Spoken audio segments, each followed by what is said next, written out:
Comitê de Política Monetária decidiu pela redução da taxa de juros em 0,25 pontos percentuais, confirmando a expectativa reformada dos agentes econômicos nesses últimos dias em função da disparada do preço do petróleo. Os bancos já vinham reduzindo a sua expectativa de um corte de meio ponto percentual para 0,25 e o Banco Central, portanto, confirma essa redução. Eu vou descer aqui, eu vou encontrar a Lucinda Pinto, que é a nossa analista de economia, e juntas nós vamos fazer a leitura do comunicado do Comitê de Política Monetária, que é o documento importante que explica o porquê o Banco Central tomou essa decisão.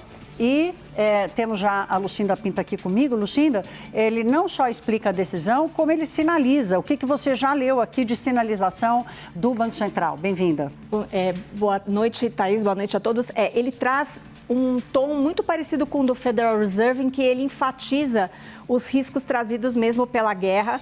Ele diz aqui que no cenário atual, em que tem muita incerteza, exatamente como o Fed já havia dito, ele reafirma serenidade e cautela na condução da política monetária, de forma que os passos futuros no processo de calibração da taxa devem incorporar agora novas informações que aumentem a clareza sobre a profundidade e a extensão dos conflitos do Oriente Médio, assim como os efeitos diretos e indiretos. Ou seja, ele está se colocando aqui numa posição de reconhecer a incerteza, reconhecer que o cenário foi mudado, mas de que é difícil assumir qualquer compromisso para frente. Ele não se compromete aqui, pelo que eu posso entender do texto, Thaís, se você tiver aqui uma outra observação, a gente pode acrescentar, mas parece que, de fato, ele deixa a porta aberta, ele deixa os próximos passos em aberto a depender da evolução dos impactos do conflito do Oriente Médio.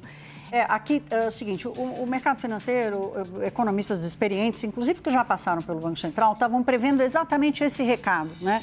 Acionando a serenidade e a cautela diante do grau de imprevisibilidade e de incerteza. Há um longo parágrafo nesse comunicado, um parágrafo completamente novo na comunicação do Comitê de Política Monetária, para considerar o grau de impactos que o conflito no Oriente Médio pode causar na economia. E o comitê diz o seguinte, olha, há incerteza acerca das projeções consideráveis, incertezas consideráveis, mas o comitê julgou apropriado dar início ao que eles chamam de ciclo de calibração da política monetária.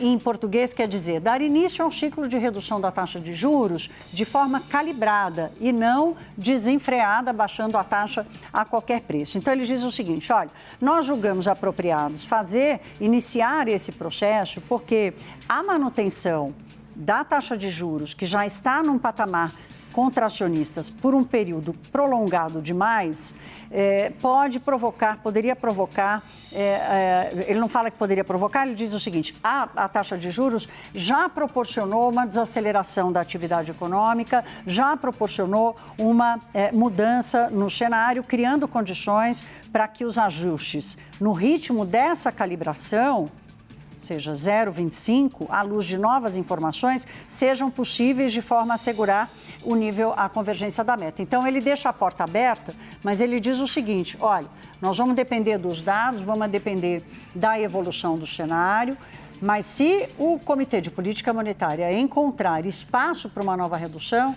ela vai se dar nessa mesma magnitude de 0,25 pontos. Isso. Ele traz aqui, Thaís, um cenário também de bastante dúvida sobre o cenário prospectivo de inflação, ou seja, o cenário futuro de inflação.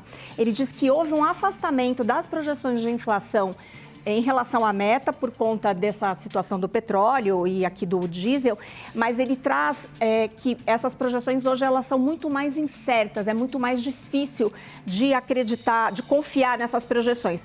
Ou seja, realmente esse ambiente de muita dúvida, que é exatamente na linha do que o Banco Central americano também fez.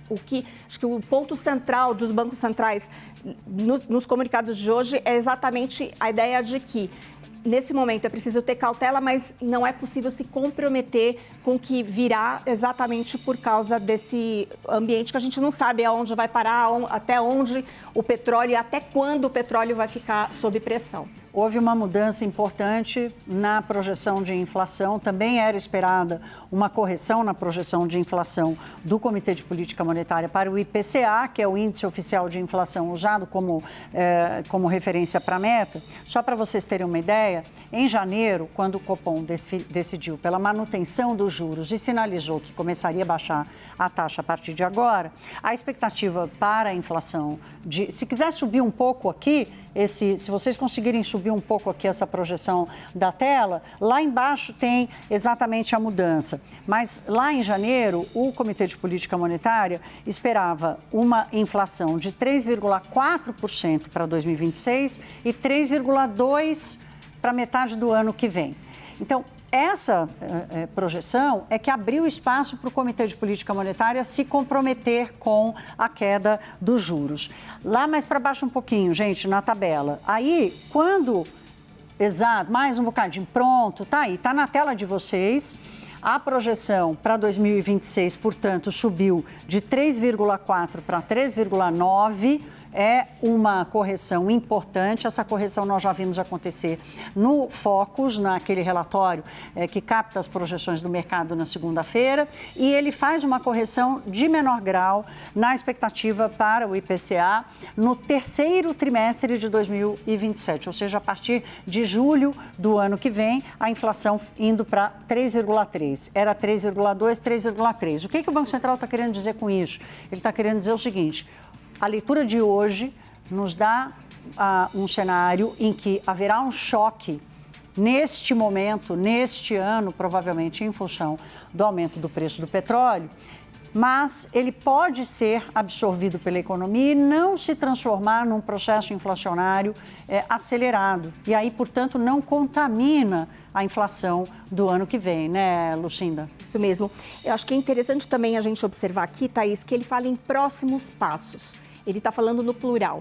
Então, ele realmente, embora tenha todo esse grau de incerteza, o que dá para entender é que ele não fosse o conflito no Oriente Médio, não fosse esse cenário de tanta insegurança e incerteza, ele teria disponibilidade em seguir com esse ciclo. Ele tem esse desejo de seguir com um ciclo de corte. E quando ele traz, acho que eu queria até acrescentar isso, a questão da incerteza, da falta de convicção nas projeções de inflação que estão aqui, ele também pode estar trazendo a ideia de que, em passando o conflito, talvez essas projeções, essas expectativas também melhorem, não necessariamente elas piorarão. Então, é um cenário em que ele traça uma melhora da inflação de serviços. Ele destaca isso aqui no comunicado, num ponto mais acima, em que ele diz que está havendo um arrefecimento na inflação de serviços, que é um ponto crucial para que o juro possa cair. No entanto, por conta desse ambiente de piora de expectativas por conta do conflito, foi preciso adotar essa cautela adicional. Gente, é importante dizer o seguinte, né? Uma redução de 0,25 vai mudar o rumo da economia de uma hora para outra? Não, não vai. Há uma defasagem importante do efeito da redução dos juros na economia, mas o movimento é importante. E mais ainda, a forma com que o Banco Central se comunica. E o que nós estamos transmitindo aqui para vocês, isso se espalha entre os agentes econômicos e as pessoas entendem que o Banco Central quer baixar os juros, está sendo contido por uma conjuntura que não foi provocada pelo Brasil, não está sendo provocada pela economia brasileira, é um choque externo, um choque de oferta. Quando há choque de oferta, ninguém consegue controlar. O choque de demanda, aí sim o Banco Central vai e sobe os juros. Mas no choque de oferta é uma leitura clássica. O Banco Central não pode reagir de pronto. Ele tem que entender o quanto isso vai contaminar o processo inflacionário ao longo do tempo. E pelo que eu estou entendendo aqui nessa leitura do comunicado, Lucinda, ele está dizendo o seguinte: olha, olhando para como a economia estava caminhando já em processo de desaceleração, uma convergência ainda que lenta, mas alguma convergência convergência da inflação para a meta, o plano de redução de juros ele se mantém. Ele vai depender da clareza maior sobre o conflito e sobre este choque de oferta que hoje se impõe no cenário do BC. 0,25 não vai mudar a nossa vida de uma hora para outra, mas é uma demonstração de disposição do Banco Central em manter o seu plano de reduzir os juros. Sem dúvida nenhuma, ele poderia ter trazido uma mensagem abortando esse ciclo de corte de juros, ele poderia desencorajar as apostas numa redução da Selic na próxima reunião, mas não é isso que ele faz. E ele tem essa cautela, obviamente, baseada no comportamento do petróleo, que hoje voltou para cima dos $110. Então, é uma postura coerente de alguém que precisa de mais informações para conseguir dar os próximos passos, mas exatamente como você trouxe, Thaís, o desejo dele, olhando para o restante da economia, para o comportamento da inflação, fora a questão aí do petróleo, é de seguir com esse alívio monetário já planejado. Eu vou chamar a atenção novamente um trecho que eu já li para vocês, mas é importante isso porque ele nunca tinha se expressado dessa forma, não nesse período em que estamos convivendo com uma taxa de juros muito alta, em que ele reconhece o grau de força da taxa de juros no atual patamar que estava, né? No patamar que estava de 15%. Né? Então, ele está dizendo, olha, já passou o tempo bastante, como eu disse, há uma defasagem. Então, desde que o Banco Central começou a subir os juros lá em 2024, que esses efeitos vêm crescendo. Então, ele interrompe o efeito com essa defasagem dos juros muito alto e dá início a um novo processo. Mas ele reconhece o peso da mão, o peso dos juros na economia, dizendo, olha, a política monetária funcionou, há uma desaceleração econômica. No final das contas, gente, o Banco Central brasileiro está que nem o Banco Central dos Estados Unidos e de qualquer outro lugar do mundo. Um grau de incerteza enorme.